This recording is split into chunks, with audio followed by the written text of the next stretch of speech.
And we're back with another video. I have made a lot of progress on the bike. As you can see, it's still snowing. Still snowy up here in Michigan.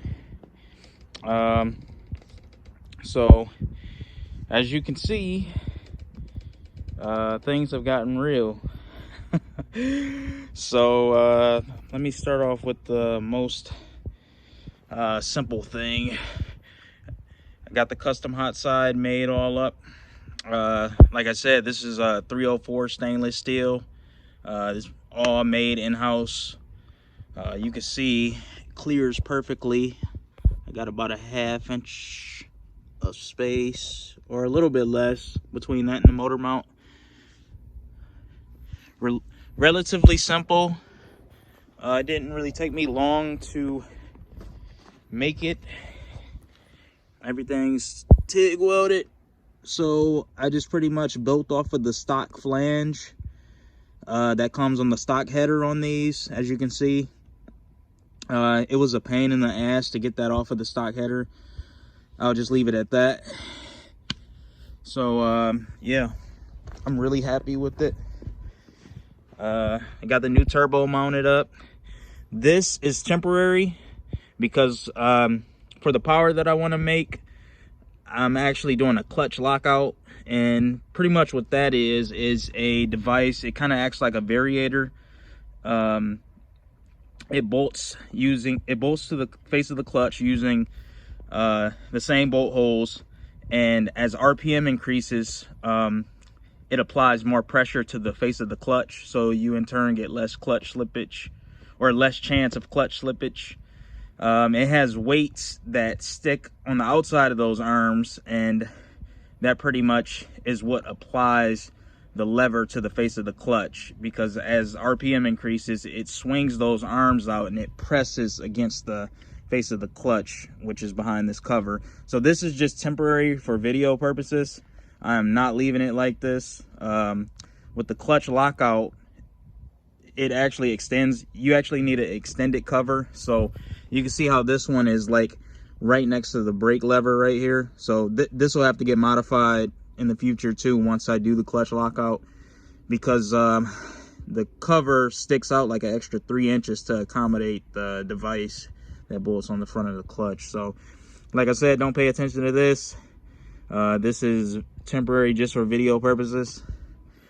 As you can see, got the new turbo on there, and man, let me just start off by saying this thing exceeded my expectations as far as responsiveness goes. So as you guys know, I'm just doing the R&D work. I'm being the guinea pig. This is a 2021 YZ450 fuel injected. But I'm really happy with the way this turned out. So as far as my goals for this project, I mean, obviously anybody could put a turbo on the bike. Single cylinder, it takes a lot more research because of the nature of how the exhaust pulses work in tandem with the turbo sizing. It's a lot. I'm probably going to do a write-up on Thumper Talk, because it's honestly, I could spend I could make a whole video just on that topic alone. So but my main goals for this project is usability. So I'm not giving up any type of usability with the bike. I don't want it to be a princess. I'm gonna still equally drive it on the dirt as much as the street. And so my main thing was packaging. So this, as you can see, the video makes it looks like it sticks out past more than what it really does.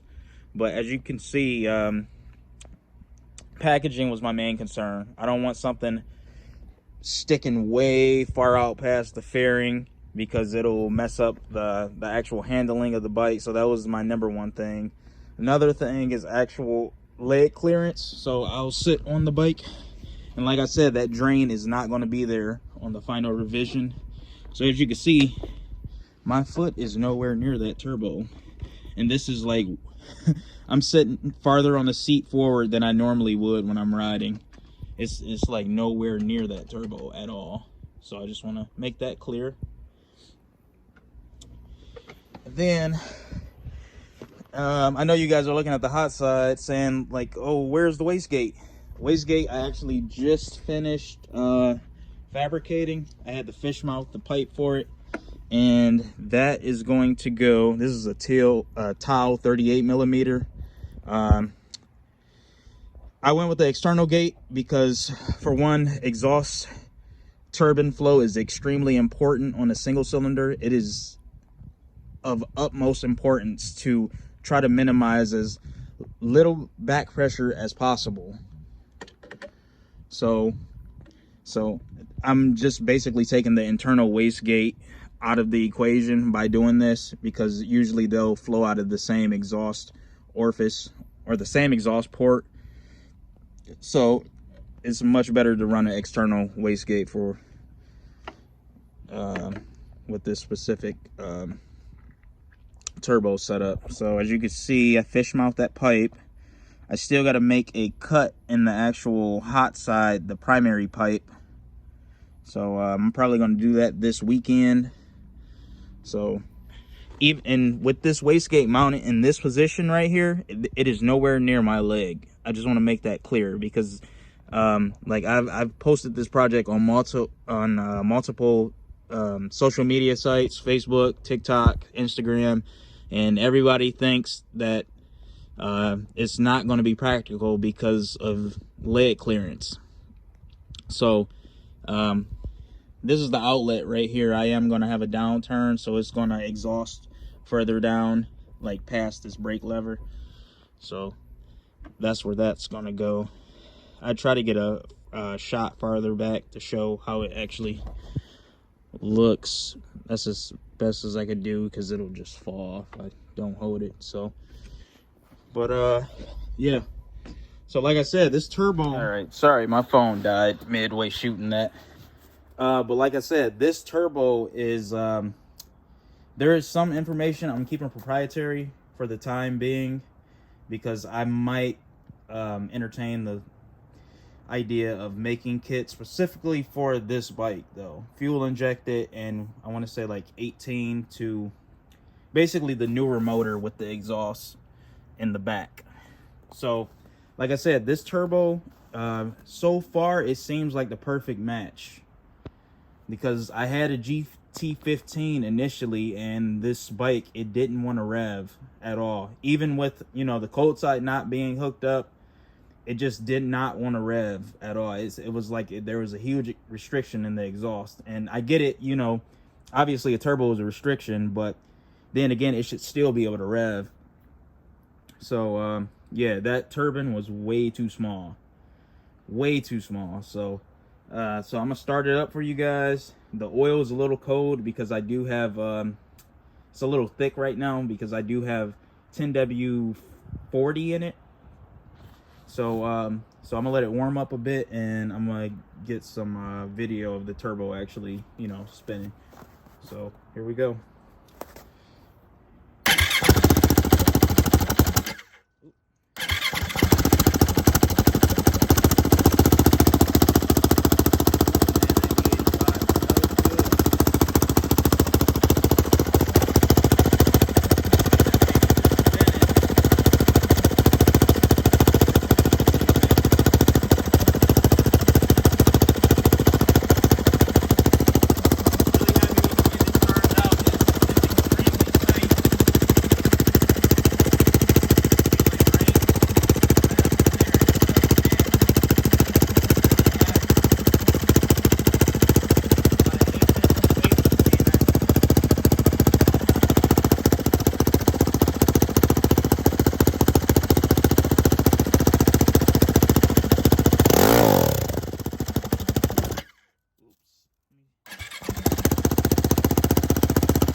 being much larger, much larger than the GT15, it actually spools up a lot faster.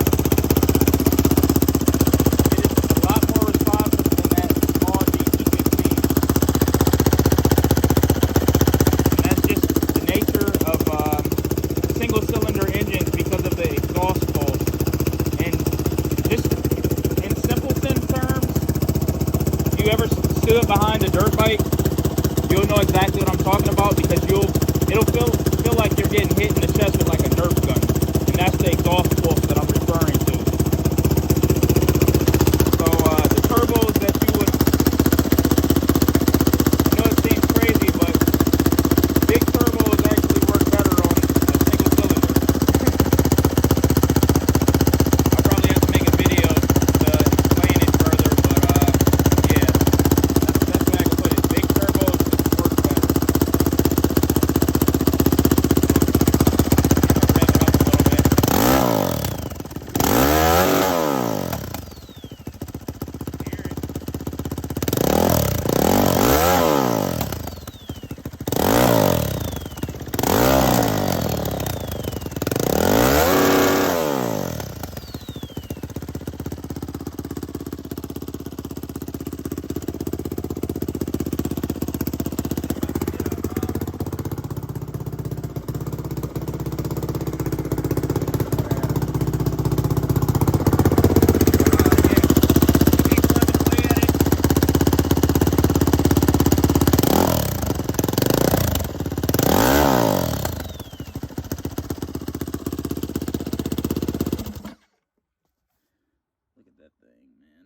Billet wheel. I'm gonna keep plugging away at it, and I plan on making a lot of progress this this upcoming week and this weekend. But I'm actually doing this is another key area with these single cylinders. The plenum is basically a boost box in a sense.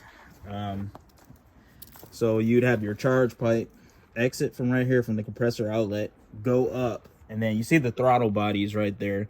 Well, on a single cylinder, you kind of want a boost reservoir, if that makes sense.